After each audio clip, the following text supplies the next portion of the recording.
नमस्कार, जोहार। आपका इस ब्लॉग में स्वागत है। और हर ब्लॉग अलग अलग मसलों पर तो होती हैं, लेकिन अपने साथ साथ में कई जानकारियां सभी के लिए महत्वपूर्ण होती हैं।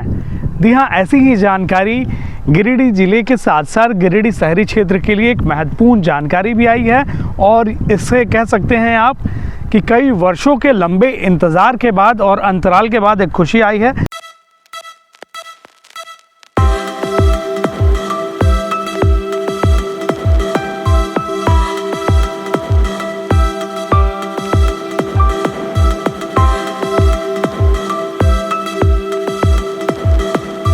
जहां पर कल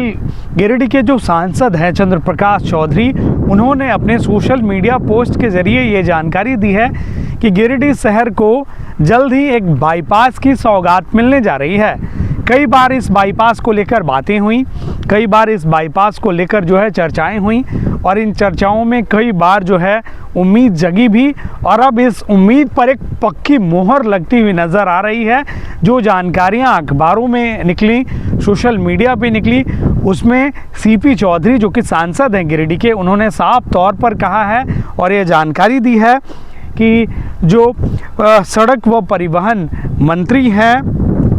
उनसे मुलाकात की एक तस्वीर, बहुत ही सुंदर तस्वीर साझा की है केंद्रीय सड़क परिवहन मंत्री नितिन गडकरी के साथ। और उन्होंने साफ तौर पर लिखा है कि गिरिडीह में जो बाईपास बनना है उस बाईपास को हरी झंडी मिल चुकी है, और 440 करोड़ का जो आंकड़ा दर्शाया गया है, लगभग उतने की लागत से जो है इस सुंदर से शहर को अब जाम से निजात मिलेगा। जी हाँ, आपके आंखों के सामने जो तस्वीर देख रहे हैं आप, ये सड़क है गिरिडीह से डुमरी जाने वाली मुख्य सड़क। आमतौर पर जो भी लोग रांची से देवघर या फिर धनबाद से देवघर या अन्यत्र किसी भी स्थान पर जाते हैं, उन्हें आए दिन शहर से होकर गुजरना पड़ता है, जिसके लिए शहर के लोगों को तो परेशान होना ही पड़ता है, लेकिन जो मालवाहक वाहन हैं या फिर जो यात्री वाहन हैं, उन्हें भी जाम का सामना करना पड़ता है। बहरहाल ये खुशखबरी की बात है कि अब जब ये सड़क बन जाएगी और जब इस इलाके की सूरत बदलेगी, तो निश्चित तौर से 26 से 30 गाँव को जो है वो फ़ायदा निश्चित तौर से मिलेगा। देखिए, क्या होता है कि जब भी कोई सड़क बनती है या किसी परियोजना कोई गांव से होकर गुजरती है, तो निश्चित तौर से उस गांव का तो विकास संभव होता ही है। इसमें अगर जो जानकारियां अभी बताई जा रही हैं कि श्री रामपुर से कोयलांचल का जो इलाका है वो भी टच होगा, और जो फैक्ट्री का इलाका है चतरों का, यानी कि उसरी वाटरफॉल बाद का इलाका, शायद उसके किसी एक इलाके से सड़क के एंट्री पॉइंट होगी, और कोयलांचल का इलाका टच करते हुए करहरबारी और भी जो अन्य इलाके हैं पचम्बा के, उनको टच करते हुए यह आने वाले समय में बेंगाबाद तक इस सड़क का निर्माण कराया जाएगा। और इस सड़क की लंबाई की अभी तक जो आधिकारिक सूचना है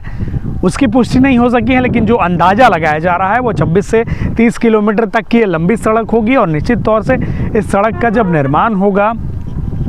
तो आवागमन तो होगा ही, लेकिन इस लंबे स्ट्रेच जो कि एनएच यह कार्य करेगी, इस 26 से 30 किलोमीटर के अंतराल में जो गांव आएंगे उनका विकास होगा। सड़क जब किसी इलाके में पहुंचती है तो अपने साथ विकास भी लेकर पहुंचती है, और विकास का पहला पैमाना अगर तय माना जाता है वो तो सड़कों का जाल जहां पर बिछता है वहां पर आवागमन होता है, ट्रांसपोर्टेशन होता है, रोज़गार खुलता है, छोटे मोटे लोग उद्योग भी लगाते हैं। और उस इलाके में जो ज़मीन की कीमत है, जिन लोगों की चाहे वो खेतिहर ज़मीन हो या अपनी निजी ज़मीन हो, निश्चित तौर से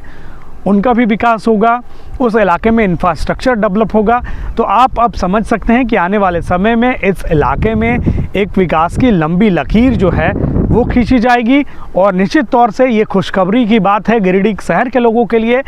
ताकि आने वाले समय में जाम से तो मुक्ति मिलेगी ही, और एक नए इलाके के विकास की एक नई इबारत लिखी जाएगी, विकास की एक नई परियोजना के साथ। और इस परियोजना के साथ ही साथ इस पूरे इलाके में जो विकास है वो तेज़ रफ्तार से दौड़ेगा। ठीक हम गिरिडीह शहर और गिरिडीह ग्रामीण का जो इलाका है उसके बीचों बीच खड़े हैं। यहाँ से उपायुक्त कार्यालय हो या पुलिस अधीक्षक का कार्यालय हो या शहरी क्षेत्र का ये सामने का जो भी इलाका देख रहे होंगे, निश्चित तौर से बहुत ही सुंदर इलाका है। लेकिन जाम की वजह से कहीं ना कहीं जो परेशानियाँ थी अब निश्चित तौर से अब इंतज़ार है लोगों को कि कब इस सड़क का निर्माण शुरू होगा और कब विकास